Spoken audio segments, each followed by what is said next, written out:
ఉపాధి కల్పిస్తారు, ఉపాధి కల్పిస్తారో చస్తారో దొరుకుతున్నాయి అవి. ఈరోజు స్వయంగా ఆ సంస్థ గీతం సంస్థ అధినేతే కాదు 5,000 కోట్లు కాదు 1,000 కోట్లు దాని మీద. అంటే 1,000 కోట్లు అంటే ఏమీ కాదు అది పెన్షన్ ఇచ్చే అంశం. 60 సంవత్సరాలు నిండిన వృద్ధులకి, మహిళలు కానీ పురుషులు కానీ ఎవరైతే అర్హత ఉన్న వాళ్ళకి పాటు ఎవరైతే భర్తలు చనిపోయినా భార్యలు ఎవరైతే ఉన్నారో, వితంతులు ఎవరైతే ఉన్నారో వాళ్ళకి ప్రభుత్వం వచ్చి 19 నెలల కాలం అయింది. ఏ ఒక్కరికైనా ఇచ్చారా, కొత్త పెన్షన్ ఒకటి ఇచ్చారా అని అడిగాం. లేదు సమాధానం. ఎంతసేపు ఎప్పుడు ఇస్తారంటే సమాధానం, ఎప్పుడు ఇస్తారంటే సమాధానం లేదు, ఇచ్చారంటే సమాధానం లేదు. అది కాదు అంటారు. అమ్మఒడి గురించి వచ్చింది, అదే ఇప్పుడేది దాన్ని తల్లికి వందనం. ఇప్పుడు ఉన్న ప్రభుత్వం పేరు, మా ప్రభుత్వంలో మేము అమ్మఒడి పేరు. 1,00,000 మందికి ఇచ్చాం, అందరికీ ఇచ్చామన్నారు. సరే మీరు చెప్పారు, కానీ గత ప్రభుత్వం వచ్చి 15,000 ఇస్తామని చెప్పి మెయింటెనెన్స్ కానీ 2,000 రూపాయలు తీసింది, 13,000 ఇచ్చింది. మేము వస్తే మాత్రం 15,000 పూర్తిగా ఇస్తాను, ఏ ఒక్కరికైనా 15,000 ఇచ్చారా అనేది మా సభ్యుడు అడిగాడు. దానికి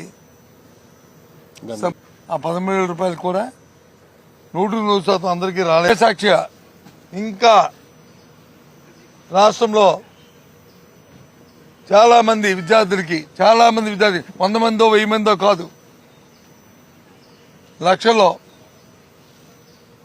విద్యార్థులకి 7,000 రూపాయలు ఇంకా బకాయి ఉంది.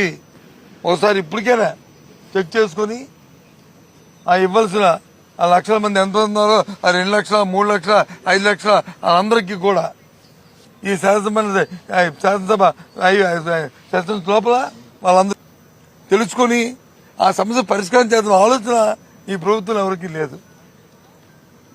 ఎంతసేపు మాకు ఓటు ఇచ్చారు కదా ప్రజలు, 5 సంవత్సరాలు ఉండొచ్చు కదా, ఏ రకంగా దొరికిందో దోచుకు తినొచ్చు, లేదంటే అడ్డగోలుగా మాట్లాడొచ్చు. ఒక సాంప్రదాయం, ఒక సంస్కారం అక్కర్లేదు, మా ఇష్టం. సంవత్సరానికో 6 నెలలకు ఇచ్చారు. మా ప్రభుత్వం అయితే ప్రతి సంవత్సరం 2 సార్లు ఇచ్చేవాళ్ళం. జనవరిలోను జూలైలోను కంప్లీట్గా ఇచ్చి ఎవరైతే బ్యాక్లాగ్ అన్ని ఇచ్చేసి మళ్ళీ కొత్త వస్తే మళ్ళీ వెరిఫికేషన్ చేసి డిస్ట్రిబ్యూట్ చేసుకున్నాం. అంతకుముందు ప్రభుత్వాలు అయితే సంవత్సరానికి ఒకసారి ఇచ్చేవారు కొత్త పెన్షన్ అనేది. ఈ ప్రభుత్వం 18 నెలలే పట్టించుకోవట్లేదు.